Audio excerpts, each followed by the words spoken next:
오늘 말씀으로 소명받은 이사야라는 제목으로 말씀을 드리고자 합니다.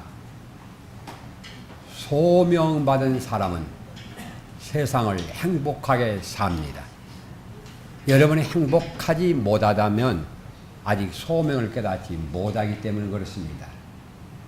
이 세상 사람들은 살아가는 여러 가지 삶의 태도가 있는데, 어떤 사람들은 자신의 이익을 추구하면서 살아가는 사람도 있습니다.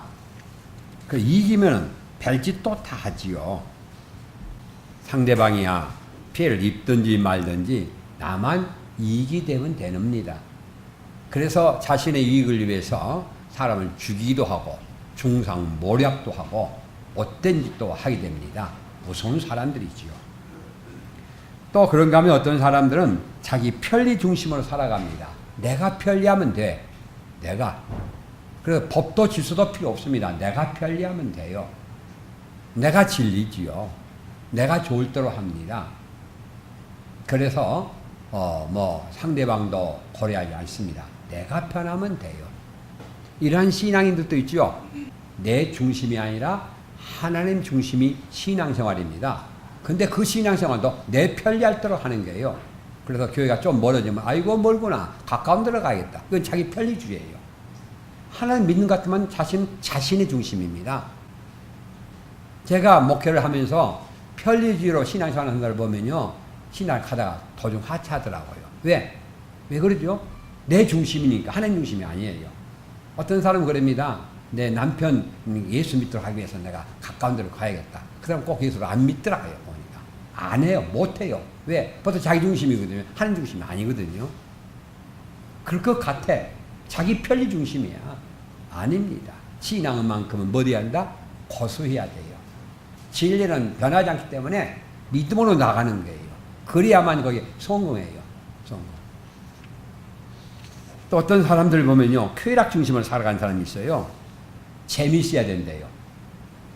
교회도 그런 사람들 있죠. 재미있어야 간대요. 재미있으면 TV 보고 있지 뭐 그런 데 가서 뭐리 교회에 나와요? 안타깝지요. 교회를 재미로 오는 겁니까? 아니에요. 근데 그런 사람들이 있어요. 쾌락 중심인 사람이죠. 자기 마음에 들면 되고 기쁘면 되고 웃으면 되는 거예요. 그럼 쾌락이 없으면 어떡합니까? 그때는 완전히 인생이 망가지지요. 그러다 보니까 어떻게 갑니까? 이 쾌락주의 사람들은 마약까지 나가게 돼요. 왜? 자꾸 쾌락을 추구하다 보니까 만족하지 못하니까 더 하다 보니까 그렇게 되어버리는 거예요. 폐인되어버립니다. 결국 망하는 것이지요. 네 번째 사람은 사명 중심으로 살아가는 사람이에요. 이건 내가 해야 할 일이다. 사명을 살아가요. 이 일은 남이 아니고 내가 해야 한다는 거예요. 그렇습니다. 세상 사람은 여기까지는 할 수 있어요. 여기까지는. 사명에 붙들린 사람입니다. 멋진 사람을 보지요. 그런데 이 사람들은요, 일에 쪼달려 산 사람들이요, 일에 끌려 산 사람입니다. 행복이 없어요. 더 행복할 수 있는 것은 이런 사명감에 뭐가 있어야 한다? 소명감이 있어야 할 줄로 믿으시 바랍니다. 이 소명의식입니다. 이 소명이라는 게 무슨 말이냐? 부를 소자요. 불렀다 그 말이에요. 누가? 하나님이 부르셔서 이 일을 나에게 시킨다는 거야. 바로 이사야는 그렇게 부르지 않습니까? 누가 갈 거? 주여 내가 여기 있습니다. 라는 거예요. 모세를 하나님께 부르셨습니다. 바로 소명의 사람입니다. 베드로를 주님 부르셨어요. 베드로야 날 따르라. 하나님 부르셨어요. 그래서 따라가는 사람이 소명의 사람입니다.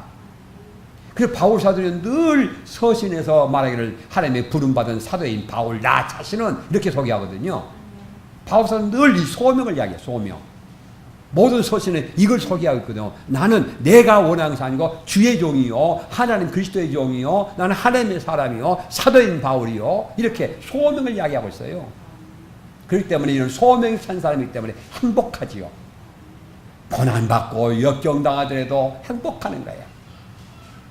그러던 어느 날 빌립보에 복음 전할 때였지요. 귀신 쫓아냈어요. 점치는 귀신 쫓아내니까 그 사람 때문에 점치는 귀신을 통해서 수익을 올렸던 사람이 고발하지 않습니까? 왜? 수익이 할 수 없으니까. 귀신 쫓아냈어요. 점친 귀신. 그로 인해서 감옥에 들어가지 않습니까? 억울하지요. 분통 터지요. 하나님 일에서 귀신 쫓았는데 감옥에 들어가? 언제 죽을지도 모르는 바울사도 감옥에 들어갔어도 바울같이 하나님 막 찬송하는 거예요. 어디서 찬송 나올 수 있죠? 하나님께서 나를 부르시고 나를 사용하신 하나님, 이 감옥에서 하나님의 뜻이 있을 것이라는 거야. 감옥에도 뜻이 있다는 거야. 생각하니까 이를 통해서 뭘 하실 것인가? 그 찬송이 나올 수밖에 없어. 그래서 바울같이라고 막 찬송하는 거야. 그래서 성경에는 말합니다. 간수가 듣더라 그 말이에요. 그런 날 그냥 옥문이 열리는 거예요. 먼저는 찾고 이 손발을 묶어놓으면 풀려지고 옥문이 열려지고 막 그런 거예요.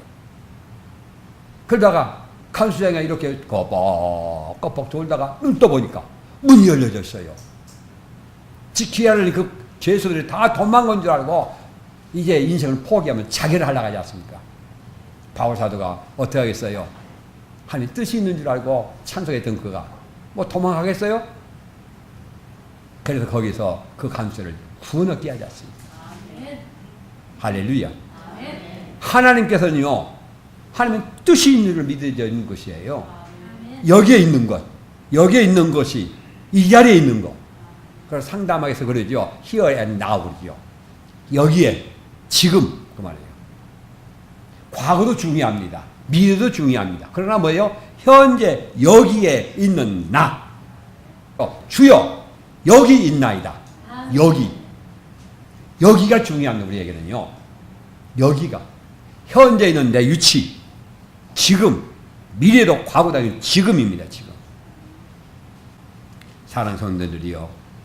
이사야 같은 소명만이 소명인지 아십니까? 아닙니다. 우리 모두에게는 이 소명이 필요합니다. 오늘 이 시대에 우리에게 이 소명이 필요한 것은 우리 모두는 하나님 앞에 부름받은 자이기 때문이로 믿으시 바랍니다. 종종 기독교인들이 세상 일은 악한 일이고 하나님 교회 사는 일만이 하나님 일로 여기는데 아닙니다. 모든 세상에 있는 일은 하나님 것이에요. 또 하나님 일입니다. 그래서 세상의 모든 일은요 다 하나님 일인 것이에요. 짐승 키우는 일도 하나님 일이고요. 음식 만드는 것도 하나님 일이고요. 우리가 가정에서 아이를 키우는 것도 하나님 일이고요. 밥하는 것도 하나님 일이고요. 우리는 괜히 이런 개념에서 우리는 세상을 살아가야 돼요. 세상 일은 악한 것이 아닙니다. 그것이 하나님 일이라 그 말이죠. 지금 말하는 것은 무엇입니까? 이 세상의 모든 일들은 발전소에서 불을 떼든지 또 재련소에서 화덕에서 뭐 쇠붙이를 녹이든지 이 모든 일이 무엇이다? 하나님 일이다 그 말이에요. 그러므로 우리가 하고 있는 모든 일들 가정에서나 직장에서나 모두 하는 일들은 무엇이다? 하나님 일을 하고 있다 그 말이에요. 그렇다면 우리는 현재 주여 내가 여기 있나이다 하는 것처럼 내 직장과 내 가정과 이 교회 모든 것에서 내가 해야 할 일을 하라고 부름받은 자라 그 말이에요. 이 부름받았다는 이 사명 의식이 소명 의식이다 그 말이에요. 내 자녀를 내가 키우더라. 내가 현재 내 자녀 내가 여기서 난 주부로서 나는 아이들을 키워야 한다. 이게 뭐예요? 내가 결혼해갖고 낳았으니까 내 자식이다. 그것이 아니고 하나님께서 나에게 이 자녀를 나에게 임신케 하시고 나를 낳게 하시고 내가 이 아이를 키우도록 하나님의 부름받은 자다. 그 말이에요. 이 남편, 이 아내, 이 마찬가지예요. 부부관계도 마찬가지예요. 이 세상에 많은 여자가 있지만은 이 사람을 나에게 보내셔서 이 여자를 위해서 내가 섬기면서 이 여자를 행복하게 살 수 있도록 내가 부름받은 자다. 그 말이에요. 남편도 마찬가지예요. 제일 장로교를 섬기도록 내가 부름받는가 그 말이에요. Here and now. 현재 여기 교회에서. 이게 바로 소명입니다. 소명. 이런 소명 의식 가운데 살아간 자에게 하나님 축복하신 줄 믿으시 바랍니다. 그래서 우리 성경에는 모세를 부르시지 않습니까? 모세야 모세 부르셔요. 또 무엇입니까? 오늘 성경에 이사야 좀 부르지 않습니까? 누구를 위해 갈고 주여 내가 여기 있나이다. 주여 내가 여기 있나이다. 나를 보내소서. 이것이 우리에게 필요하다 그 말이죠. 사랑하는 성도들이요. 한 주간 살면서 여러분의 삶을 곰곰이 한번 점검해 보시기 바랍니다. 점검해 보세요. 오늘 우리가 이렇게 신앙생활 했던 것은 놀라운 일이 아닙니까? 이 놀라운 일은 정말로 하나님께서는요, 이 놀라운 일을 이루기 위해서 언더우드라는 사람을 소명을 갖게 합니다. 언더우드의 글을 좀 읽어보겠습니다. 일본의 주재중인 올트맨이라는 선교사가 1883년 겨울에 선교 지원자들을 모아놓고 한국에 대해서 설명해 주었습니다. 그 주장은 그 백성들을 구원하기 위해서, 한국 백성을 구원하기 위해 교회가 기도해야겠고, 또 1882년에는 한미 조약이 체결되어 선교사가 들어갈 수 있는 조건이 구비되어 있음에도 불구하고 미국 교회가 무관심하여 1년 동안 허송세월을 하였다는 내용이었다. 그러니까 82년도에 한미 조약을 맺었으니까 선교사가 들어갈 수 있는데 미국 교회가 그냥 방심하고 있다 그 말이야. 그러므로 얘는 들어가는데 못 들어가고 있다 그 말이야. 그래서 한국의 지원자가 필요하다 그 말이죠. 그러면서 그는 한국에 갈 사람을 찾고 있다고 열변을 토했습니다.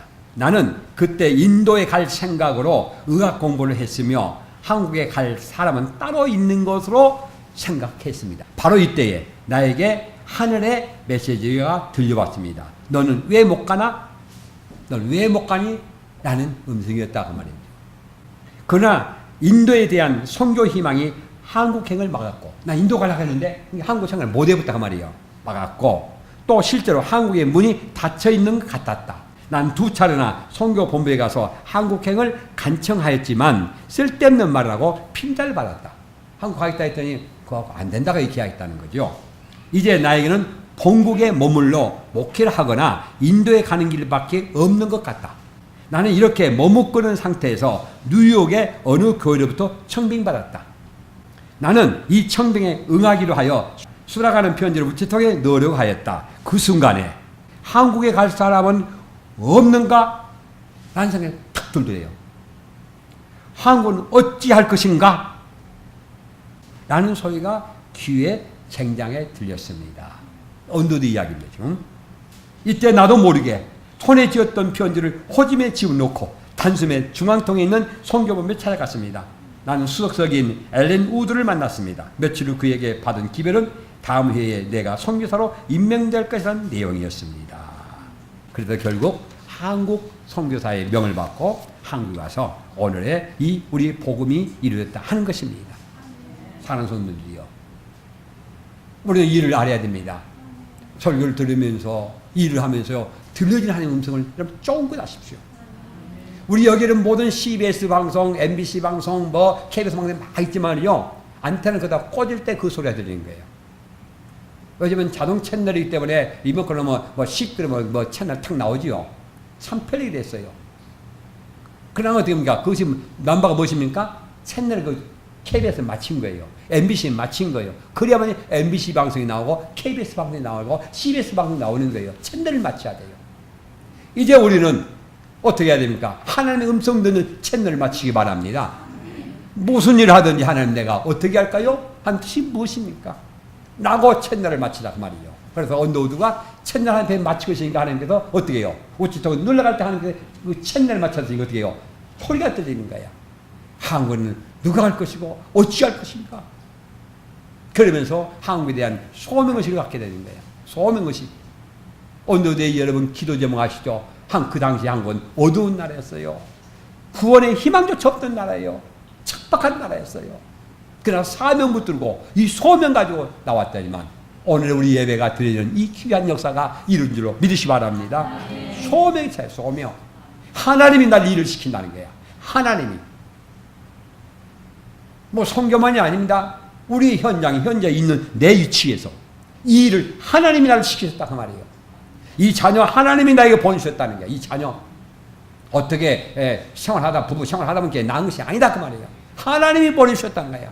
여러분과 저의 만남도 하나님이 보내주셨다는 거야. 하나님이. 이 세상에 하나님이 말씀하셨죠. 참새 한 마리가 떨어진 것도 그냥 떨어지지 않는다고 했어요. 하물며 우리의 만남이 우연이겠습니까? 아닙니다. 하나님께서 제일 작은 너희를 섬겨받도록 주의 영광 드리라고 마지막 시대에 남는 교회가 되어서 하나님의 뜻을 이루어나가는 그러한 교회를 이루기 위해서 우리 교회는 그래서 지역 명칭이 없어요. 광주 제일교도 아니고 호남 제일교도 아니고 한국 제일교도 아니에요. 세계 제일교도 아니에요. 우주에 있는 우리 하나님 앞에 제일 가난 교회가 되자는 거예요. 마지막까지 남는, 오늘 성경 말씀도 그러죠. 마지막에 남는 11조가 있는 것처럼 그루터기의 교회가 우리 교회인 줄 믿으시 바랍니다. 마지막까지 버텨야 할 것이에요. 마지막까지. 여러분 잘 아는 분을 하나 소개하겠습니다. 일제시대 한국교회가 신사참배 때문에 괴로울 때입니다. 의사였던 박관준 장로님이 계셨습니다. 이분이 새벽기도를 드리는데 자꾸 마음속에 음성이 들려집니다. 날 위하여 피를 자가 누구냐, 날 위하여 피를 자가 누구냐 그럽니다. 그런데 새벽기도를 마치고 집에 와보니 조간신문에 신사참배 문제로 기독교 위기가 도래했다는 기사를 읽게 되었습니다. 이때 박 장로님이 하나님께서 자신은 부르심을 깨닫고 바로 짐을 싸서 서로 올라갔습니다. 그리고 신사참배의 부당성을 알리며 전단지를 뿌렸고 총독을 면회하여 신사참배 부당성을 경고하다가 투옥당했고 마지막 옥중에서 순교했다는 내용입니다. 바로 이것이 소명입니다. 하나님 음성 듣는 일이 중요합니다. 특히 내게 주신 음성으로 듣는 일이 중요합니다. 객관적인 사실을 깨닫는 일로 그쳐서는 아닌됩니다. 하나님께서 나를 부르시고 나를 쓰시려고 한다는 사실을 여러분 믿으시기 바랍니다. 이사야 선지자는 하나님의 소명을 깨닫고 하나님께 결단으로 나섰던 것입니다. 제가 여기 있나이다 하는 것입니다. 그런데 이 결단은 단순한 결단이 아닙니다. 생명을 주님께 드리겠다는 결단입니다. 어떤 어려움이 있어도 끝까지 주님의 뜻을 순종하겠다는 결단입니다. 이 결단이 하나님이 원하신다는 말씀입니다. 하나님 음성 들어야 돼요. 자, 음성 들을 때 꼭 기억해야 할 내용이 있어요. 오늘 이사야서 6장 5절입니다. 그때 내가 말하되 화로다 나여 망하게 되었도다. 나는 입술이 부정한 사람이요 나는 입술이 부정한 백성 중에 거주하면서 만군의 여호와이신 왕을 배웠음이로다 하더라. 그때에 그 수랍 중에 하나가 부젓가락으로 제단에서 집은 바 핀숲을 손에 가지고 내게 와서 날라와서 이것을 내 입술에 대며 이르되 보라 이것이 내 입에 닿았으니 내 악을 지하여졌고 내 죄가 사하여졌느니라 하느니라. 아멘. 이 말은 무슨 말입니까? 죄의 용서함 받는 입니다. 자신의 죄악과 이를 갖다가 고백하지 않습니까? 나는 망하게 됐습니다. 난 죄악 가운데 있던 사람입니다. 부족한 사람입니다. 그러니 나는 망할 수밖에 없습니다. 라고 고백하지 않습니까? 이처럼 하나님의 소명 가운데 살던 사람은요 꼭 이 말씀들을 부딪힙니다. 말씀을 들으면서 내 죄악이 드러나고요. 내 아픔이 드러나고요. 나의 비밀이 드러나고요. 어쩌면 목사가 내 이야기를 하는 거 하고 시험 들게 돼 있어요. 이때가 중요합니다. 이때를 통과돼야 돼요. 이때 회개로서 통과돼야 돼. 이때 죄사함을 받아야 돼요. 그래야만이 소명의식이 들려진다 그 말이죠. 그러므로 여러분의 신앙당에서 많은 경험을 했었을 겁니다. 그것이 무엇입니까? 말씀을 들으면서 시험 드는 일입니다. 바로 이것입니다. 망하게 되었구나. 부끄러움이 드러납니다. 그때가 무슨 일이다? 내가 한 단계 신앙이 업그레이드 된 순간인 줄 믿으시기 바랍니다. 그걸 딛고 일어서야 돼요. 망하게 되었구나. 난 죄 사모서 난 죽게 되었습니다. 나는 안 되게 되었습니다. 주여 내 죄를 용서하여 주옵소서 라고 고백할 때에 하나님 음성이 바르게 들을 줄로 믿고 이번 하반기를 통해서 이후 9월 달입니다. 여러분의 신앙이 이제는 사명감에 사는 것이 아니라 소명의식에서 살아가는 여러분 되기를 주의 이름으로 축원합니다. 기도하겠습니다.